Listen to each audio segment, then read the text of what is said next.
Assalamualaikum warahmatullahi wabarakatuh. Perkenalkan, nama saya Devin Aprilia dengan NIM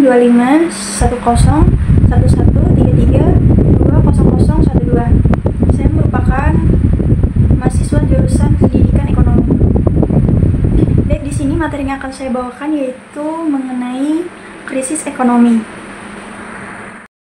Nah, jadi krisis ekonomi adalah suatu keadaan di mana perekonomian suatu negara atau wilayah mengalami gangguan yang signifikan, ditandai dengan penurunan aktivitas ekonomi, tingginya tingkat pengangguran, penurunan nilai mata uang, ketidakstabilan pasar, serta menurunnya daya beli masyarakat. Penyebab krisis ekonomi yang pertama yaitu kegagalan kebijakan pemerintah.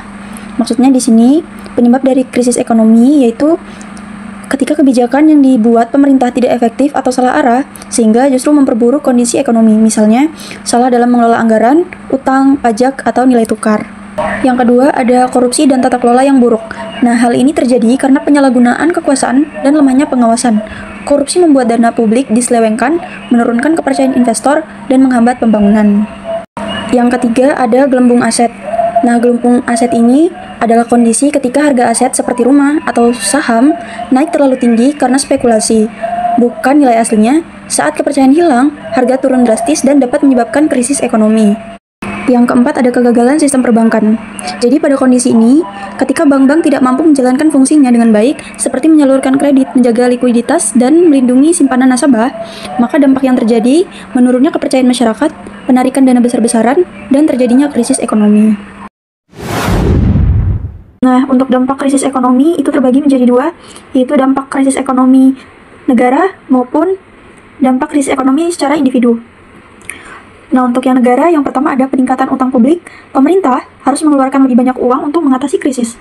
Yang kedua ada defisit anggaran. Pendapatan negara menurun serta sementara pengeluaran meningkat. Yang ketiga ada ketidakstabilan politik. Krisis ekonomi dapat memicu kerusuhan sosial dan politik. Nah, untuk dampak krisis ekonomi individu, yang pertama ada kehilangan pekerjaan. Banyak perusahaan mengurangi tenaga kerja untuk mengurangi biaya. Yang kedua, penurunan pendapatan, gaji dipotong, atau bonus tidak dibayarkan. Yang ketiga ada kesulitan membayar utang, seperti kredit macet. Yang keempat, ada kesejahteraan menurun, akses ke layanan kesehatan dan pendidikan berkurang. Nah, jadi di sini ada contoh-contoh krisis ekonomi pada tahun 1997 sampai 1998. Penyebabnya, depresiasi nilai tukar rupiah, utang luar negeri swasta yang besar, dan kepanikan pasar. Dampaknya, konsentrasi ekonomi yang parah, inflasi tinggi, dan kerusuhan sosial. Maka solusinya, bantuan dari IMF, restrukturisasi utang, dan reformasi ekonomi. Nah, di sini yang kedua ada krisis keuangan global pada tahun 2008. Penyebabnya karena krisis subprimer mortgage di Amerika Serikat. Dampaknya penurunan ekspor, investasi, dan pertumbuhan ekonomi. Solusinya kebijakan fiskal dan moneter yang ekspansif serta pengawasan sektor keuangan yang lebih ketat. Nah, jadi solusi dari krisis ekonomi yang pertama, kebijakan moneter yang tepat, yaitu dengan cara pengaturan suku bangsa yang disesuaikan dengan kondisi ekonomi, serta injeksi likuiditas dari bank sentral dapat membantu menstabilkan pasar keuangan.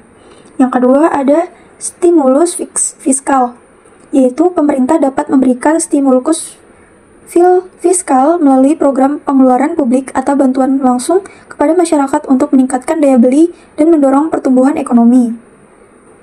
Terus yang ketiga ada reformasi struktural. Nah, negara perlu melakukan reformasi di sektor-sektor penting seperti perbankan, pajak, dan regulasi untuk mencegah terulangnya krisis di masa depan. Dan yang keempat ada kerjasama internasional.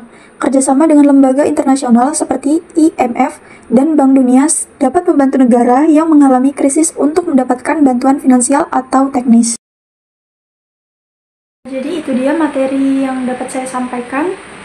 Salah hilaf mohon dimaafkan. Sekian, terima kasih. Wassalamualaikum warahmatullahi wabarakatuh.